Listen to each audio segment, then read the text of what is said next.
国内外のデザイナーやアーティストが創造する空間美学。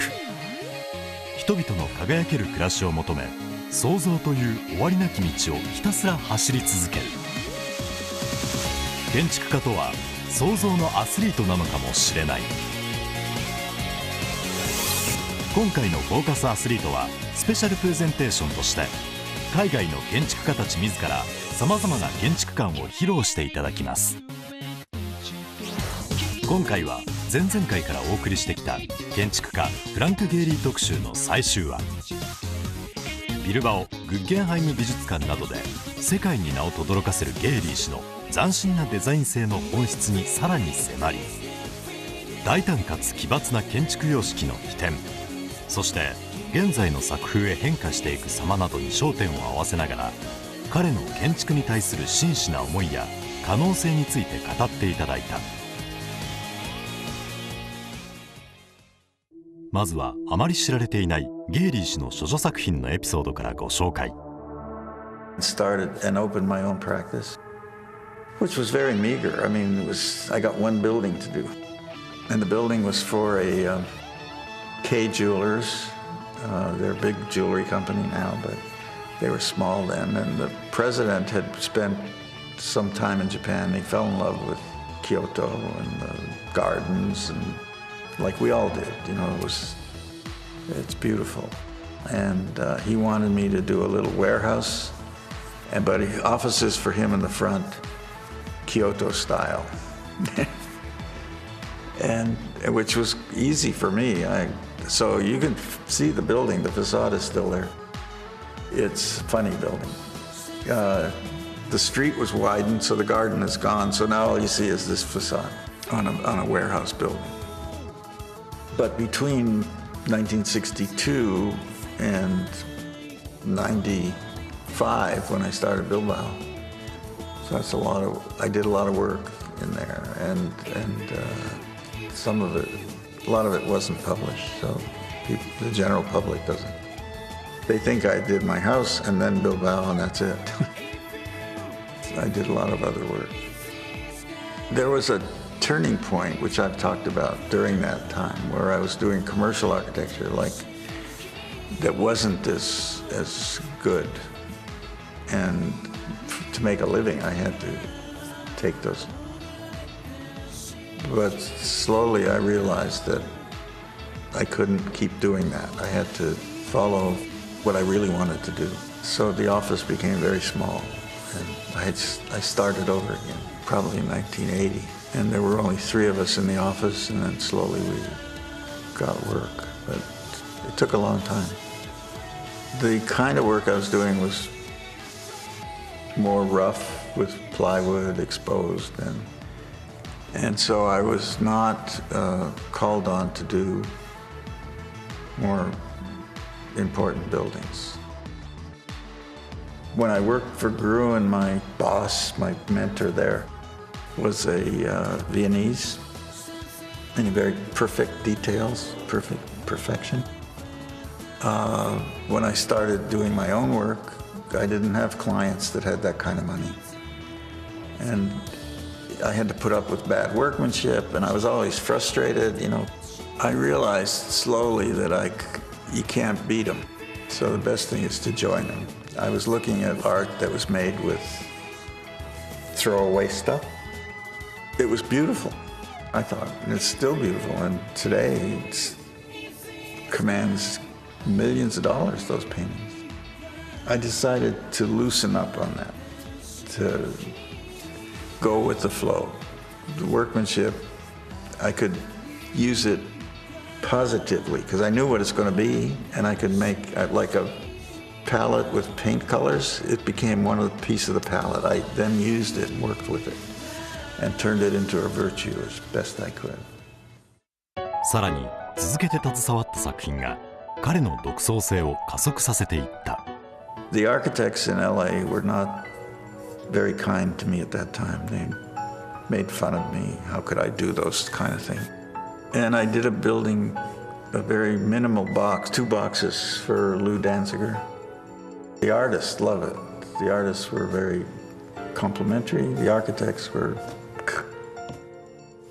And I loved the artists better than I loved the architects anyway, to hang out with.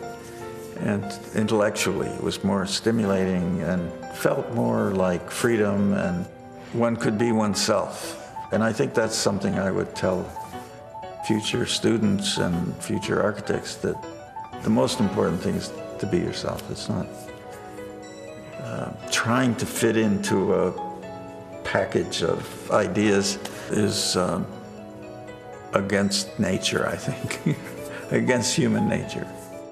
So I started hanging out with the artists, and they became my friends, my mentors, my collaborators, and over the years, that's what interested me. Architecture had too many rules. Everybody seemed to know what was the right thing to do as an architect. There was a language that was important to follow or something, wherever you were. It's still, this language and rules for architecture still exist, that there's a right way to do things. And, you know, I swear to you, there is not. I will die with that idea. There's no right way. There's only a good way, which respects people, which respects people the most. The people that you're building it for, and the people who are going to use it, and the community at large. There's a kind of a responsibility to all that. But that doesn't tell you how to make the aesthetic of the building. It's not part of that. また、アーティスト性だけではない建築に対する彼の真摯な思いも伺えた。Construction industry worldwide, 30 to 40% of the money spent on buildings is waste. And the waste is in change orders, spurious management that doesn't help, delivery materials at the wrong time, so there's wasted materials, bureaucracy, all kinds of things that create enormous waste. If you ask anybody, they always presume that my work is more expensive and blah, blah, blah. And it's not. Disney Hall was built exactly to budget. Bilbao was exactly to budget. The tower in New York, exactly to budget. I think by taking more responsibility, the profession can regain more importance for itself. And the computer gives us the opportunity to do that. We created a separate company called Gehry Technologies, and we've trained a lot of architects. The software we've been using comes from France, and we've developed it and done add-ons to it to make it more usable for the construction industry. My message to students is to come out fighting, like Ando, you know? Don't get marginalized. Even the smallest thing you do, make sure you're in control. Learn to make buildings, learn to make them work, learn to make them on budget. Don't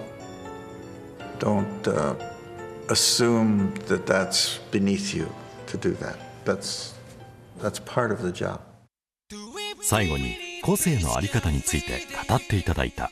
The other thing is, all of us have a personality, and it's expressed through our signatures, through our actions, through our response to problems in society. And I think we should be happy about that and not be afraid to follow it. When you do that, you become the only expert in that language.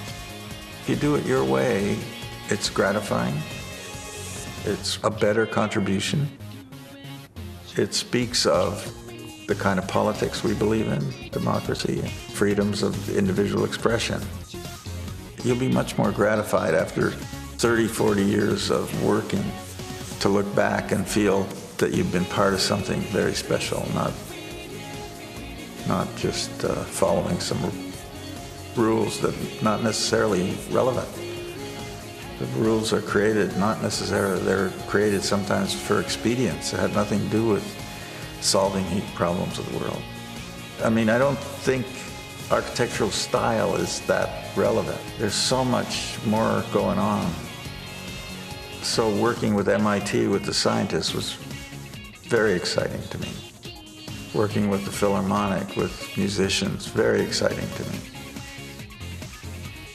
Working with artists in museums, very exciting. I never thought of myself as making art. I still don't. But it's certainly inspired by and encouraged by, and it's a language. さらに話は世界中の個性の融合へと及んだ。If you go around the world now, art is exploding. Chinese art is exploding. African art, exploding. Picasso was influenced by Africa. Now Africa is influenced by Picasso. It's amazing what's going on. Same thing in China. You know, that there's so much stuff going on that was influenced by Warhol in China. And taking those ideas to another level, it's amazing what they're doing. And the interaction of these people and finding a venue and a way to tell this story, very powerful addition to the cultural scene of the world and to understandings between people.